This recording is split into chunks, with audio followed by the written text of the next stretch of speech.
Bonsoir à tous. À la une de ce journal, des scènes horribles se multiplient sur le théâtre de la crise anglophone après l'assassinat de 3 chefs traditionnels dans le Lébialem et un doigt accusateur pointé vers des séparatistes. C'est une vidéo amateur devenue virale qui montre un homme soupçonné d'être un terroriste, violenté, torturé et passé à tabac.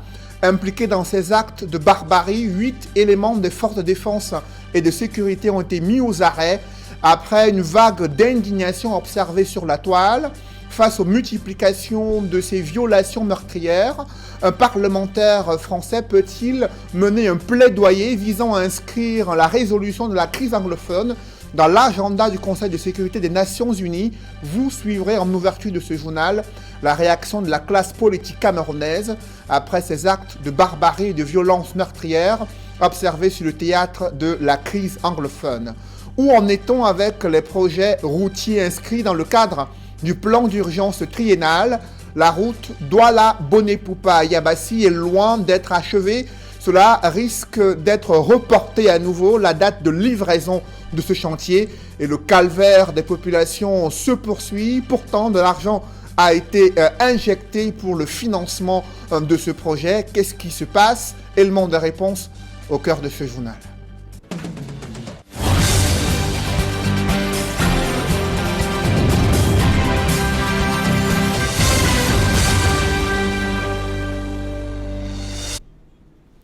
Merci de suivre cette édition complète de l'information sur Equinox Télévision. Ce sont des images choquantes mettant en exergue des actes de torture et d'humiliation perpétrés sur un homme soupçonné d'être un terroriste et un relais criminel. Sans armes, cet homme est à la merci des éléments des forces de défense et de sécurité, une situation dénoncée par le sous-préfet dans le département de Ndonga-Menton, notamment le sous-préfet de Ndou, dans le département de Ndonga-Menton, région du Nord-Ouest. Le récit de faits avec Carlos Minoué et Jean-Paul Chouniat. Sur cette vidéo qui tourne en boucle sur les réseaux sociaux depuis le 11 février, cet homme, présenté proche des séparatistes armés, subit la fureur des hommes en tenue, à coups de pied et de machette. Dans un interrogatoire bien arrosé, des hommes en tenue tentent d'arracher des aveux à leurs victimes sur son éventuelle proximité aux combattants Amba Boys, auteur de plusieurs assassinats de militaires, policiers, gendarmes et civils dans les 2 régions du Cameroun anglophone en crise depuis 2016. Frappé violemment au dos, au ventre et à la plante des pieds durant une dizaine de minutes, l'habitant de Ndou, qui se nommerait Jean-Faye Mbongon, a reconnu avant le début de ses sévices avoir des frères Amba Boys, dont il ignore cependant où ces derniers se cacheraient en brousse. Et 3 jours après la diffusion en continu de ces images émouvantes sur la toile, le sous-préfet de Ndou dans le département du Ndonga-Menton au nord-ouest demande des explications aux chefs militaires des différentes unités en poste dans son territoire de commandement. Dans son message porté à ses commandants de troupes, le sous-préfet Adamou Chouaïbou Ibrahim s'indigne de l'audace et le courage de leurs éléments à torturer à mort un citoyen, filmer la scène horrible et la diffuser sur les réseaux sociaux. Au-delà de condamner cet acte barbare, l'administrateur civil principal exige par ailleurs des sanctions disciplinaires exemplaires et des poursuites judiciaires contre les hommes en tenue coupables de ces traitements inhumains. La soif de justice du sous-préfet de Ndou sera-t-elle entendue en haut lieu? Affaire à suivre. L'armée camerounaise a authentifié cette vidéo présentant un homme interrogé, puis violenté et passé à tabac par des éléments des forces de sécurité et de défense. Selon le ministère de la Défense, la scène se déroule dans la journée du jeudi 11 février 2021 dans la localité de Ndou, département de Ndonga-Menton, région du Nord-Ouest.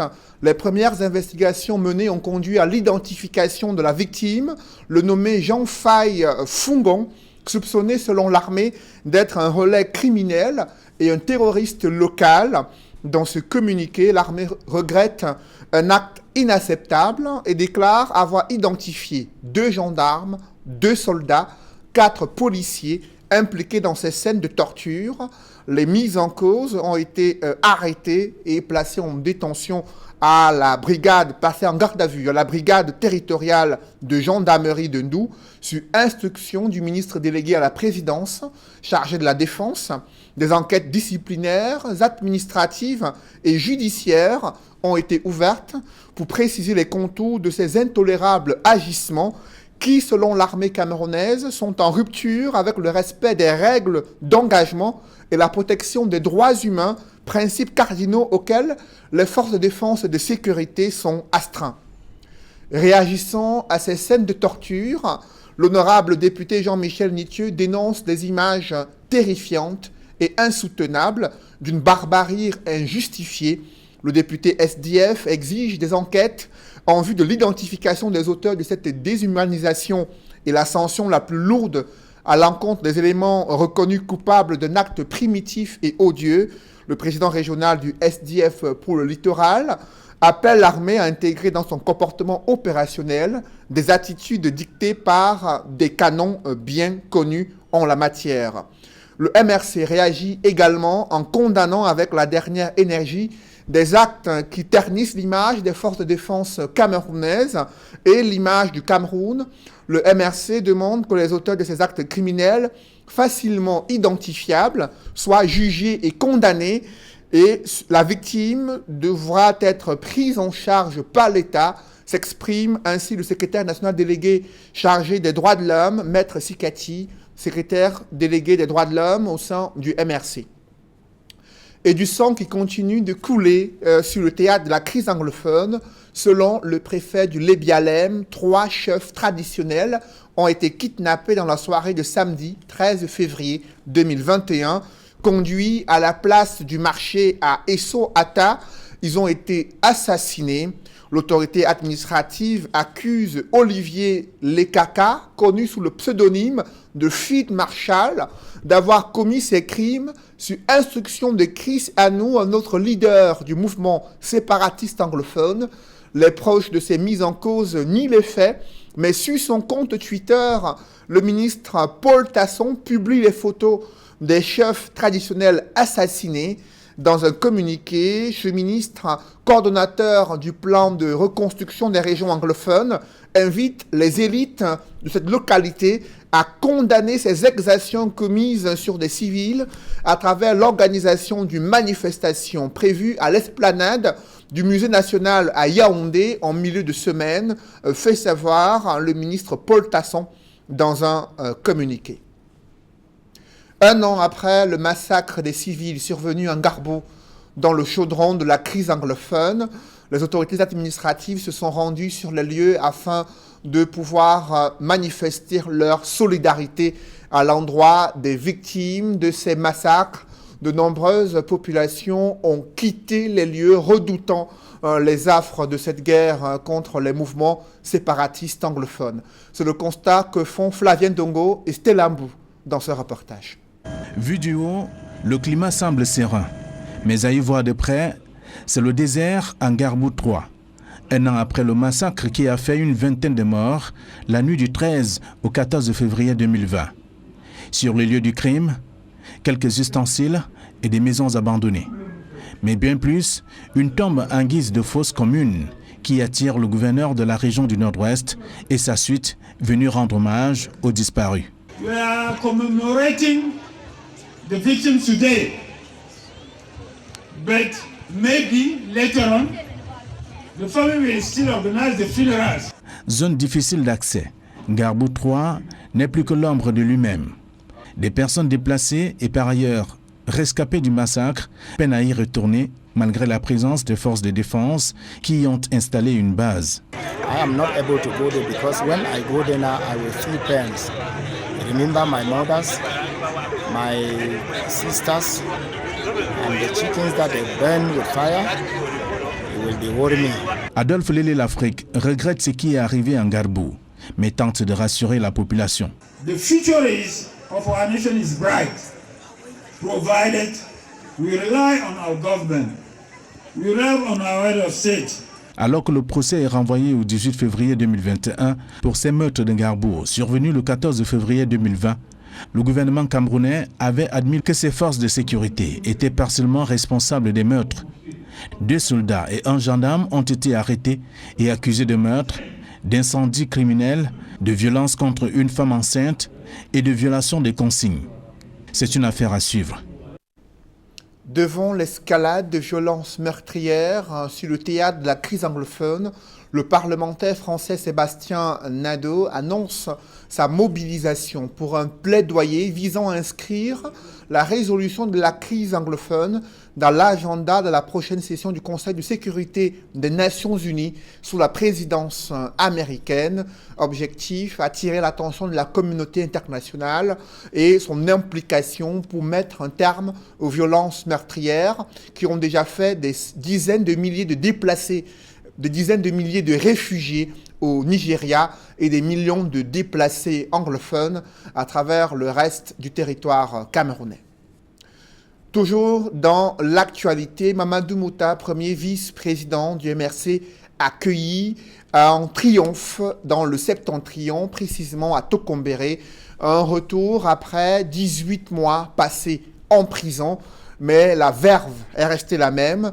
Et le président national, Maurice Kamto, président national du MRC, a tenu à l'accompagner dans ce retour pour rassurer sa famille politique et ses parents sur son engagement à poursuivre le combat pour l'alternance démocratique et l'amélioration des conditions de vie des populations. Compte rendu, Amadou Daïrou et Gladys Sidier.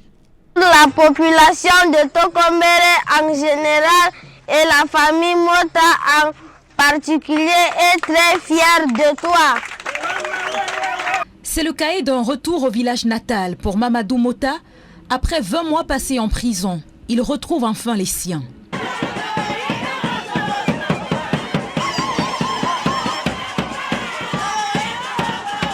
Une chaleur fraternelle qu'il partage avec d'autres cadres de son parti et le leader du mouvement pour la renaissance du Cameroun. À Tokombéré, pour marquer ce retour en grande pompe de Mamadou Mota, un meeting est organisé en son honneur.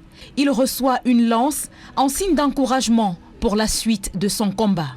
J'avais dit que je reviendrai ici avec le premier vice-président du mouvement pour la renaissance du Cameroun, Monsieur Mamadou Yakuba Mota.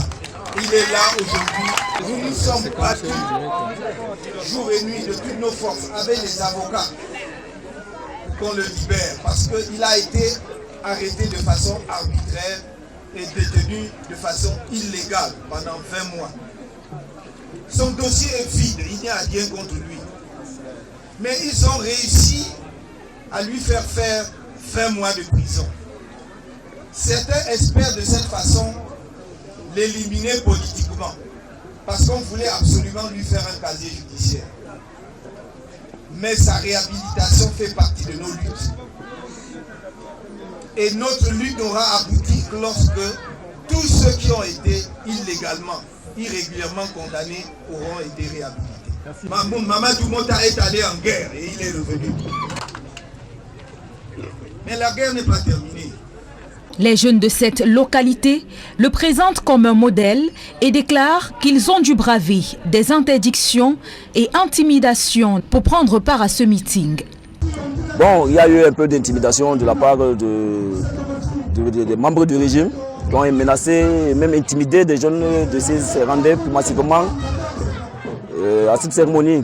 Mais que cela n'en tienne, vous voyez quand même, les gens ont bravé, certains ont bravé cette intimidation, les gens ont traversé pour venir accueillir leur fils, Amadou, qui est là actuellement. Nous sommes en joie, mais la joie est un peu débordante parce que je n'arrive pas bien à parler parce que vous comprenez, je vais dire quoi, nous sommes dépassés de joie en fait, parce qu'on nous a promis qu'il ne reviendrait jamais. C'est pour ça que je disais tout à l'heure, je pleurais, c'est pas parce que je voyais, mais le fait qu'il soit revenu, c'est pour dire qu'on a ce que les gens avaient prévu a échoué. Bon, hormis la prison, les gens de Tokombéré sont des prisonniers. On est prisonnier quand tu n'arrives pas à manger chez toi, tu es un prisonnier. Quand tu n'arrives pas à aller à l'école, tu es prisonnier. Les 50% des étudiants de Tokombéré sont au chômage. Ils sont au chômage. Les enfants qui ont plus de 40 ans sont là à la maison. Ils sont à la maison, ils mangent la nourriture de leur papa. Or, un enfant qui a 40 ans devait avoir sa famille. Il devait aider son papa. Un père qui a 80 ans, son fils est à la maison. On vit la misère. Il faut que la jeunesse se mobilise. Il faut qu'on prenne notre responsabilité. Après sa sortie de prison, le premier vice-président du MRC a réaffirmé sa détermination à poursuivre son combat pour la renaissance. Parlons à présent de la construction de la route Douala-Bonepupa-Yabassi. C'est l'un des projets routiers inscrits dans le cadre du plan d'urgence triennal. Je vous le disais en titre, ce projet connaît un énorme retard. Après les promesses de livraison de ce chantier faites en 2019 et 2020, les travaux d'aménagement routier risquent de ne pas être achevés cette année 2021. Et pour cause, le chantier connaît d'importants goulots d'étranglement qui freinent son exécution. Partant de Douala, nos reporters Donald Brice Kamgan et Cédric Chouna ont partagé le calvaire des voyageurs qui se rendent à Yabassi. Voici leur grand reportage. Embarquement pour Yabassi dans cette gare de fortune qui porte le même nom à Douala. À bord de ce pick-up, l'équipe d'Equinox Télévision qui a opportunément choisi de vivre la réalité des usagers de cette route en voyageant dans les conditions de ces Camerounais ordinaires s'apprête à rejoindre le chef-lieu du département du Cam. À peine sorti de PK21, un nuage de poussière vous annonce le premier tourment. Cette route Douala-Bonepupa-Yabassi est un projet du plan d'urgence triennal. Avec ses deux phases, il a démarré en 2017. La route est nivelée et les contorsions que faisait subir cette route aux usagers se sont certes amenuisées, mais son bitumage était censé être achevé en fin 2019. En cette saison sèche, les boubiers géants ont laissé place à des nuages de poussière. Irrespirables. Les gros camions, quand il parle les grimiers et les camions de la société qui est en place, qui fait les travaux, nous souffrons de la poussière parce que les gars n'arrosent pas. Parfois même, il a fallu que les gars de 21 se révoltent, bloquent les engins pour qu'ils puissent arroser. Donc parfois aussi, quand ils arrosent, c'est limite au niveau de 21 là. À partir de 23, 24 en montant, ils ne le font pas trop. Oui, au niveau de la barrière de 24. Le passage du bitume ici devrait transformer logiquement leur quotidien. L'enjeu, c'est faciliter l'écoulement des produits agricoles tout en connectant la capitale économique à l'impressionnant bassin qu'est le Cam. Les lenteurs du projet irritent. I'm so much disappointed because it's a very long project and I've not been seeing the advancement of the road as compared to the time given to the company in question. So I see no work done as compared to the amount of time that I've been in the field. Déjà dans le tourisme, moi j'ai fait le jeu de Yabassi. Vous comprenez? Nous avons une richesse ici. Nous avons une richesse, que ce soit à Kondjok, que ce soit à Soleil, que ce soit à Lamba, que ce soit en Dalé, partout et ailleurs. Regardez par exemple, même dans le domaine forestier. Les conditions de voyage en saison sèche comme pluvieuse ne rendent pas le département très attractif. Du coup, l'idée d'aller à Yabassi et ses environs reste toujours un peu répugnante, malgré les avancées ces dernières années sur le parcours. Seuls quelques véhicules de transport font le trajet, surtout s'ils ont la robustesse requise. Mais l'espoir des usagers, c'est que le bitumage baisse également le prix du transport. Le transport, par exemple, qui est aujourd'hui à 3 000 francs parce que la route n'est pas bitumée.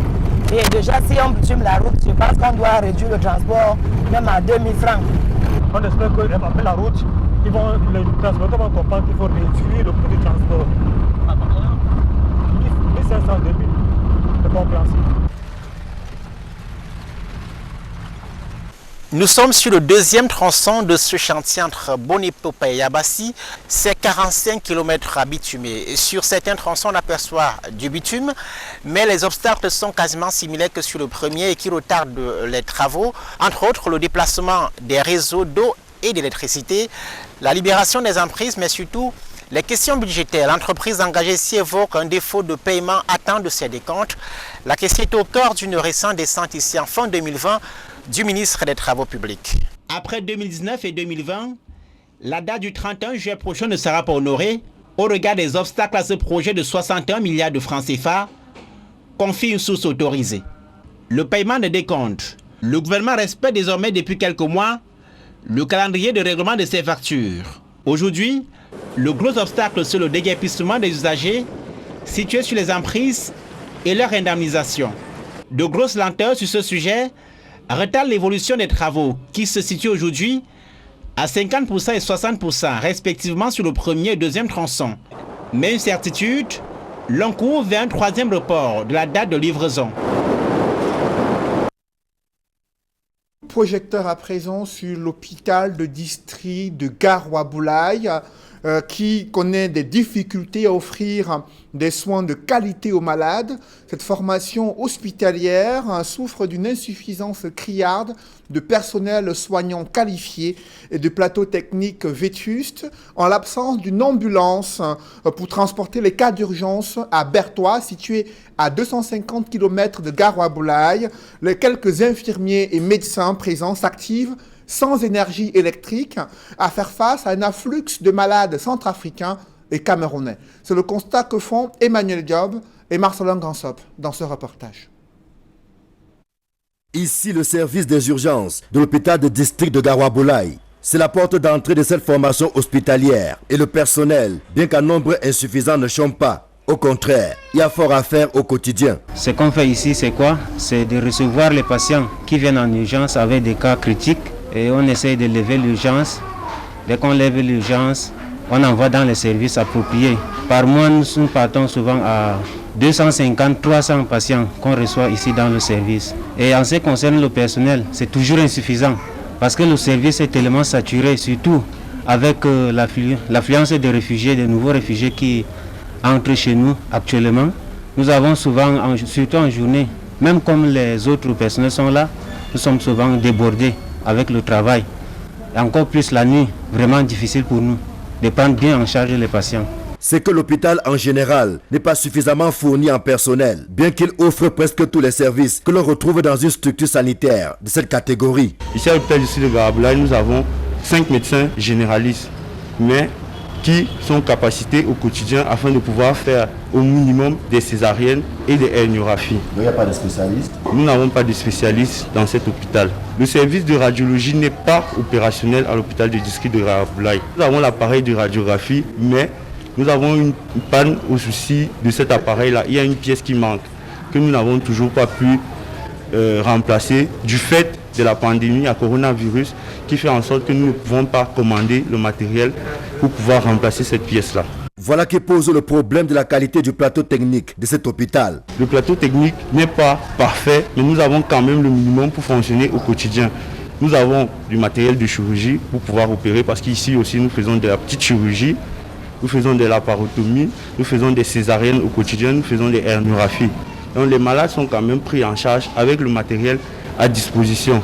Nous avons un bloc opératoire qui fonctionne 24 heures sur 24 avec des médecins à disposition.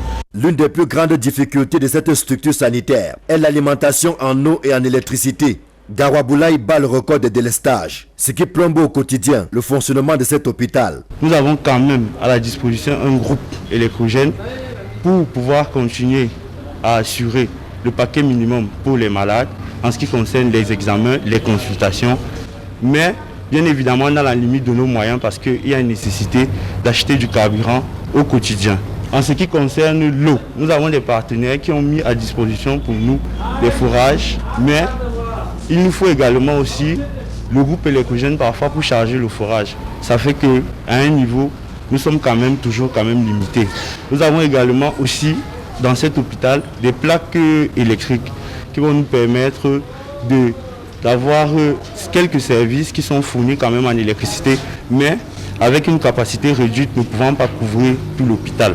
À Garoua-Boulaye, il vaut mieux ne pas avoir des cas qui nécessitent une évacuation sanitaire. Tout ce que le gouvernement a trouvé pour cet hôpital, ce sont des motos dont l'action se limite aux activités communautaires. Garoua-Boulaye étant une ville située à plus de 250 km du Bertois, nous avons donc souvent des difficultés dans le sens où quand nous devons référer nos malades, quand nous n'avons pas le partenaire qui nous met généralement en disposition une ambulance, l'hôpital ne dispose pas d'ambulance pour pouvoir référer ces malades à la guise. Donc au quotidien, nous faisons face donc à ce type de problème.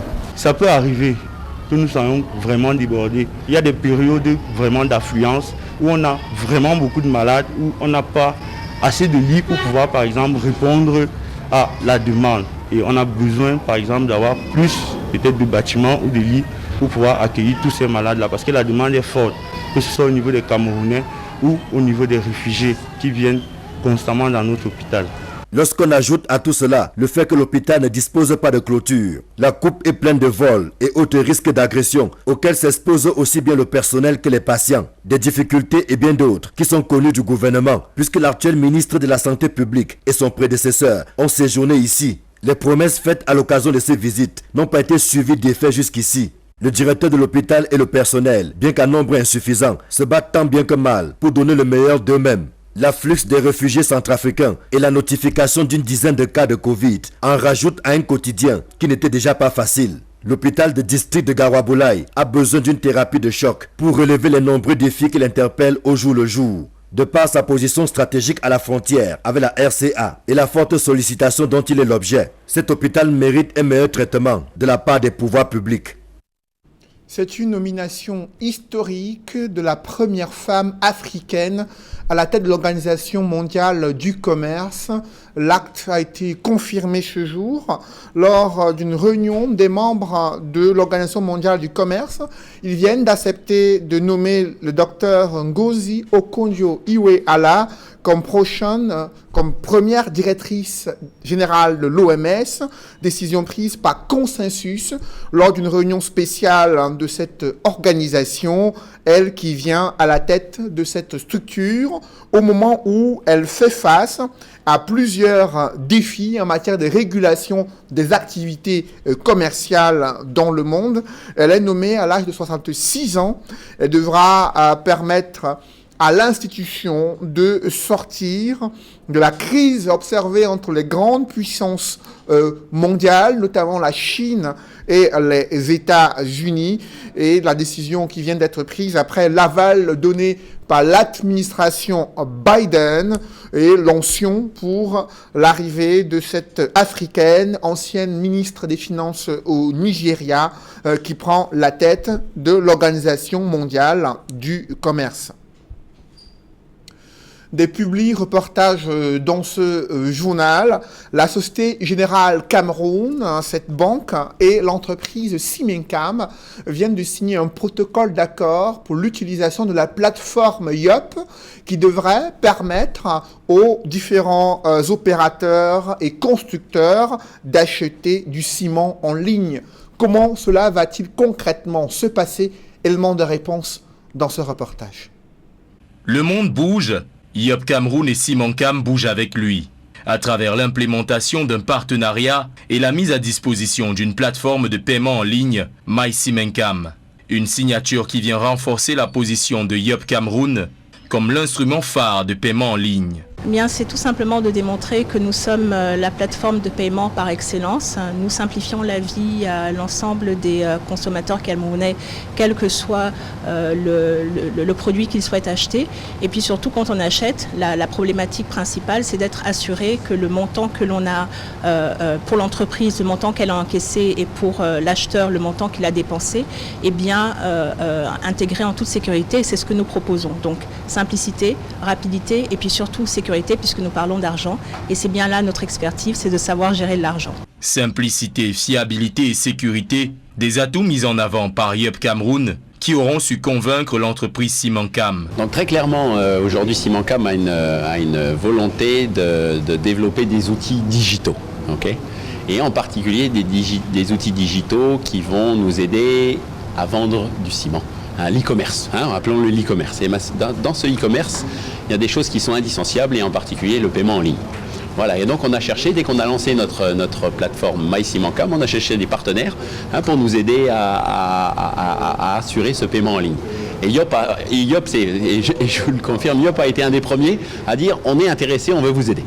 Et donc on a commencé ce partenariat il y a un peu plus d'une année, et ça se concrétise aujourd'hui par des actions concrètes. C'est-à-dire qu'aujourd'hui, si vous achetez un sac de ciment sur notre plateforme, vous allez être capable de le payer en ligne avec le YOP Wallet, qui est un outil extrêmement facile et agréable et sécurisé pour garantir à nos clients le meilleur service.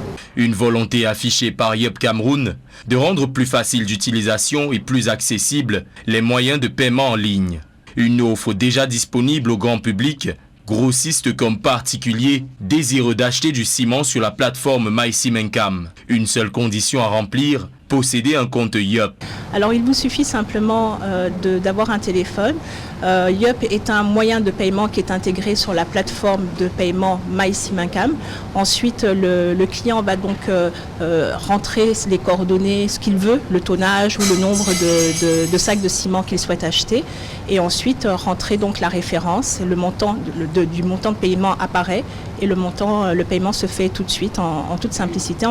Donc l'avantage, c'est que vous n'avez pas à vous déplacer dans un point pour acheter désormais votre ciment et vous pouvez le faire directement sur l'ensemble du Cameroun. Yup Cameroun, c'est plus de 5000 points de vente et plus d'une trentaine de partenaires à travers le Cameroun. Un réseau auquel se rajoute désormais l'entreprise Cimencam. Une poignée de main entre Yup Cameroun et Cimencam qui augure le début d'une nouvelle ère dans les solutions de paiement mobile. Alors que son statut va évoluer de microfinance à établissement bancaire, la régionale d'épargne et de crédit annonce son entrée en bourse avec pour ambition d'ouvrir son capital à de nouveaux actionnaires.